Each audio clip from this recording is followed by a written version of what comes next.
tous, j'espère que vos placements se portent bien. Je m'appelle Mathieu Bouchant et je suis le fondateur d'une newsletter qui s'appelle le Fortress Club. Cette newsletter s'adresse à toutes celles et ceux qui souhaitent démarrer en bourse et découvrir chaque semaine des idées d'investissement concrètes dans des entreprises sous un angle fondamental.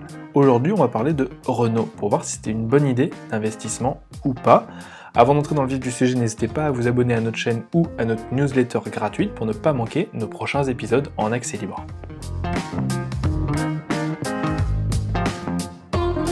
Pour celles et ceux qui vivent dans une caverne, Renault, c'est un constructeur automobile français. En chiffres, Renault en 2020, c'est 43 milliards d'euros de chiffre d'affaires et près de 3 millions de véhicules vendus dans le monde.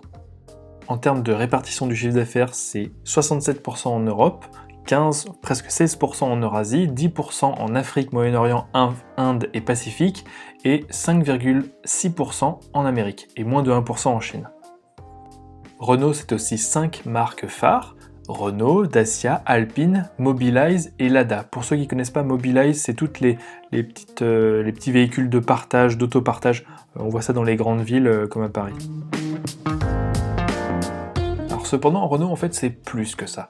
Renault a aussi une participation de 43,4% dans le capital de Nissan Motor. C'est l'entreprise Nissan au Japon. Cette participation dans Nissan, elle est valorisée 7,1 milliards d'euros.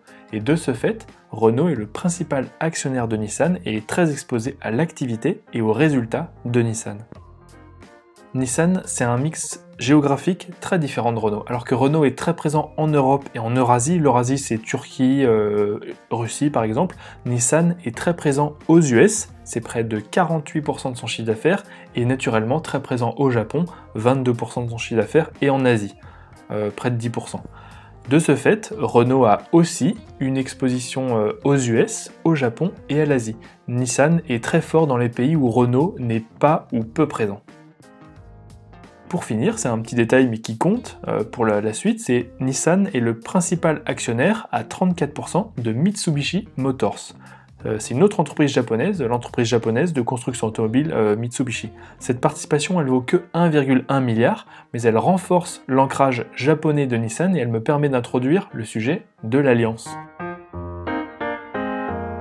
Alors on ne peut pas parler de Renault sans parler de l'alliance Renault-Nissan-Mitsubishi. Au-delà d'une participation financière, la participation dans Nissan, elle est stratégique. Alors pour information, Nissan détient aussi 15% de Renault, mais sans droit de vote. Ces participations croisées sont la base d'une alliance visant à élaborer des stratégies communes entre les trois constructeurs pour gagner des parts de marché, mais aussi, surtout, créer des synergies industrielles et technologiques. Par exemple, en 2019, 39% des véhicules de l'Alliance étaient issus de plateformes communes. Et l'objectif annoncé en 2020, c'est de viser le double en 2024, soit près de 80% de plateformes communes dans l'Alliance.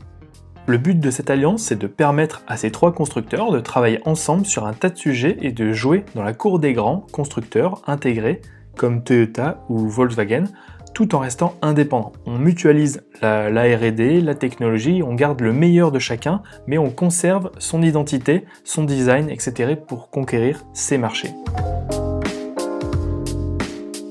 Alors après cette rapide présentation, je voulais faire en fait un point sur la situation. Quand on regarde le cours de bourse, il tournait autour des 85 euros, il est même monté à 80, presque 100 euros début 2018. Sur les 5 dernières années, le cours s'est effondré, il est désormais à 34 euros, il est même passé à 12-13 euros mi-mars en pleine crise du coronavirus. Alors effectivement, Renault n'a pas brillé sur les 5 dernières années boursièrement. Une des raisons, c'est évidemment l'arrestation de Carlos Ghosn le 19 novembre 2018 au Japon. Alors sans revenir en détail sur ce qui lui est reproché, cette affaire elle a empoisonné le news flow de Renault pendant près de 2 ans. Au-delà de la perte de son chef qui était emblématique chez Renault, le groupe a été confronté à une guerre des clans entre les partisans de Ghosn et la partie japonaise. Pendant ces 2 années qui se sont écoulées depuis cette arrestation, le temps qu'un nouveau management se mette en place, beaucoup de rumeurs ont circulé, notamment sur la fin de l'alliance, etc. Et tout cela n'a évidemment pas contribué à rassurer les investisseurs. Au-delà de l'aspect managérial, 2019 a aussi été une année difficile pour l'ensemble des constructeurs automobiles. Les marchés industriels étaient globalement en berne cette année, ce qui a mis à mal la stratégie de volume mise en place par Carlos Ghosn. Et donc en résumé, je dirais que Renault a concentré de fin 2018 à début 2020 un news flow très négatif en raison de l'affaire Carlos Ghosn et la tendance morose des ventes de voitures dans le monde en 2019. Ce news flow négatif a logiquement incité les investisseurs à la prudence sur le titre alors qu'il n'y avait pas de cap clair, plus de vrai capitaine à la barre de l'entreprise. Et pour couronner le tout évidemment, en 2020, le coronavirus a impacté l'ensemble de l'économie, et donc aussi le secteur automobile. Il faut l'avoir en tête, le secteur automobile est un secteur très cyclique. Quand il y a une vraie crise, je parle d'une crise économique, l'automobile étant une dépense importante, les ménages ont souvent tendance à repousser leurs achats. En conséquence, le cours de Renault a de nouveau baissé en 2020, suivant cette fois-ci la tendance générale du marché. Néanmoins, 2020 a commencé d'être un petit peu le renouveau de Renault. En juillet 2020, Renault a nommé un nouveau directeur général, Luca De Meo, ex-dirigeant de SEAT, avec plus de 20 ans d'expérience dans le domaine automobile. Cette nomination, elle doit être vue comme un nouveau cap pour Renault, parce que Luca De Meo, il semble être un bon dirigeant et il veut solder l'héritage de Carlos Ghosn. Il a mis en place un nouveau plan stratégique qu'il appelle Renaulution, visant à réorienter la stratégie du groupe Renault et de la course au volume à la création de valeur. En bref, c'est la stratégie inverse que Carlos Ghosn avait mis en place. Autre point d'amélioration, c'est les relations avec l'Alliance. Alors que les médias ont fait beaucoup de bruit, du sensationnel un petit peu comme toujours, autour d'une possible fin de l'Alliance et du départ de Nissan, c'est plutôt l'inverse qui est en train de se produire. L'Alliance, elle semble se renforcer, et alors que Nissan a connu une année 2020 très difficile, les tensions au sein de l'Alliance, elles se sont apaisées, je pense un petit peu par la force des choses, et les trois groupes ont renforcé leur coopération. Il n'y a jamais eu autant de projets en commun et les relations semblent désormais apaisées, chacun ayant sans doute conscience de la nécessité de cette alliance. Ce renforcement de l'alliance devrait permettre de réduire encore plus les coûts et ainsi d'améliorer la rentabilité chez tous les membres de l'alliance. Pour finir, l'année 2020 a été une mauvaise année pour la plupart des constructeurs et à ce titre, l'amélioration de la situation sanitaire devrait conduire à une amélioration de la tendance du marché automobile en général et donc à une forte reprise des ventes en 2021. Ce qu'il faut retenir de tout ça, c'est que Renault a peut-être touché son point bas en 2020, en termes d'activité. Le coronavirus, il n'a fait que couronner une succession de newsflow négatifs, l'affaire Carlos Ghosn, la remise en cause de l'Alliance et la mauvaise performance en 2020, ce qui a dissuadé les investisseurs de se positionner sur le titre et qui explique en bonne partie la baisse. Aujourd'hui, tout semble rentrer dans l'ordre, Renault a de nouveau un dirigeant compétent à sa tête, avec le nouveau plan stratégique, Renault a un cap clair, et par ailleurs, les relations avec l'Alliance semble aller dans le bon sens. Et une augmentation de la coopération devrait se traduire par une baisse des coûts et une amélioration de la rentabilité chez tous les membres de l'Alliance. Alors c'est quoi du coup l'opportunité sur Renault ? C'est clairement pour moi la valorisation. Renault a actuellement une valorisation de 9,5 milliards d'euros. Pour comprendre cette valorisation, il faut avoir tous les éléments dont je viens de parler en tête, mais aussi les résultats du groupe en 2020. En 2020, Renault a connu une baisse de son chiffre d'affaires de moins 21,7%, et le groupe a publié une perte de 8 milliards d'euros. Une nuance cependant, cette perte est principalement comptable, et elle est liée à Nissan.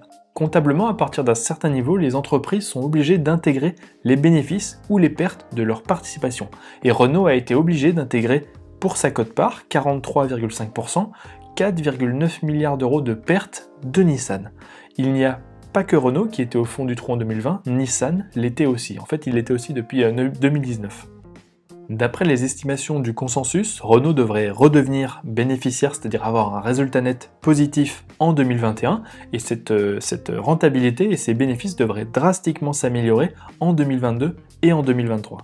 En prenant en compte cette amélioration à venir, on peut se rendre compte que la valorisation actuelle du groupe semble vraiment peu élevée, avec un PER de 4,8 fois les bénéfices en 2022 et 3,45 fois les bénéfices en 2023.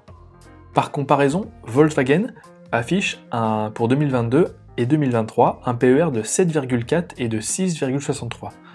Chez Stellantis, qui est la fusion de Fiat et de Peugeot, c'est un petit rappel, le PER 2022, et selon le consensus, il sera de 5 fois les bénéfices. Donc un petit point à retenir, c'est que les valorisations dans le secteur automobile, hors Tesla évidemment, sont très basses. Même chez BMW ou Daimler, les PER ne dépassent pas les 9 fois. La raison, c'est que c'est un secteur qui est en déclin. Il y aura a priori moins de voitures dans le futur, mais surtout c'est un secteur en pleine transformation, avec la transition écologique. Avec le virage vers l'électrique, tous les constructeurs doivent investir massivement, ce qui diminue leur rentabilité et leur faible valorisation intègre le risque qu'ils pourraient disparaître s'ils n'arrivaient pas à se mettre à la page face aux nouveaux acteurs du secteur. Donc ce qu'on peut retenir, c'est que d'un point de vue résultat, Renault semble être dans la fourchette basse des valorisations du secteur. Cependant, il y a un autre élément qui peut permettre d'apprécier la faible valorisation du groupe, c'est par rapport à ses actifs. Renault a un actif net par action de 94,4 € en 2021, soit un cours sur actif net de 0,37. Dit autrement, si Renault arrêtait toutes ses activités, vendait ses usines et ses participations par exemple dans Nissan, eh bien pour chaque action que vous payez aujourd'hui 33 €, vous recevriez 94 €. Par comparaison, Stellantis a un ratio cours de bourse sur actif net de 0,84 fois, Volkswagen a un ratio de 0,80 fois, BMW 0,85 fois et Daimler 1,08 fois. Donc par rapport à ses actifs, Renault semble clairement sous-évalué par rapport à ses concurrents. Cette différence vient principalement de l'importante participation de Renault dans Nissan. Renault a une valorisation de 9,5 milliards d'euros et sa participation dans Nissan vaut 7,1 milliards d'euros.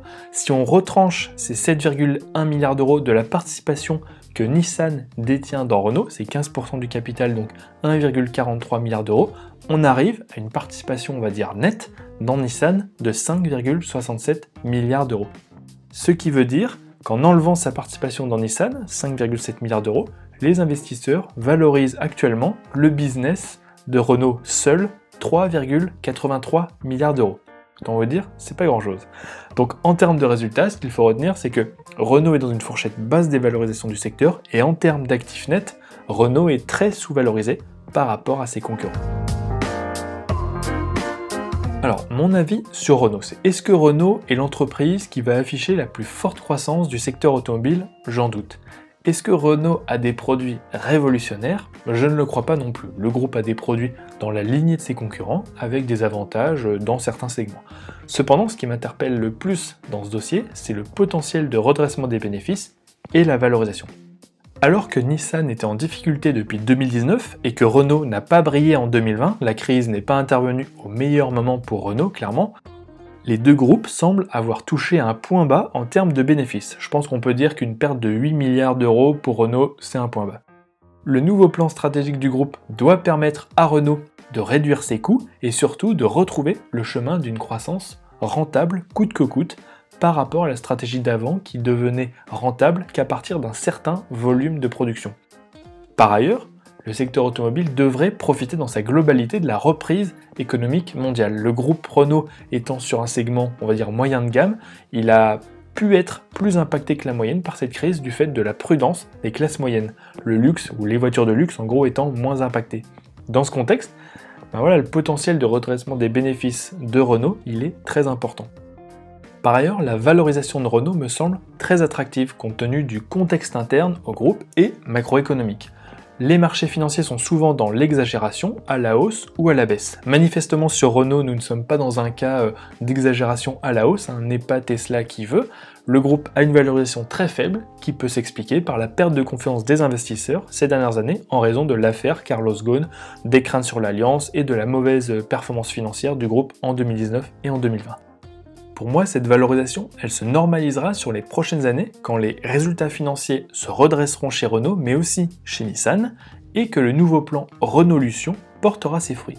Renault doit regagner la confiance des investisseurs, et ce genre de choses prend toujours un peu de temps.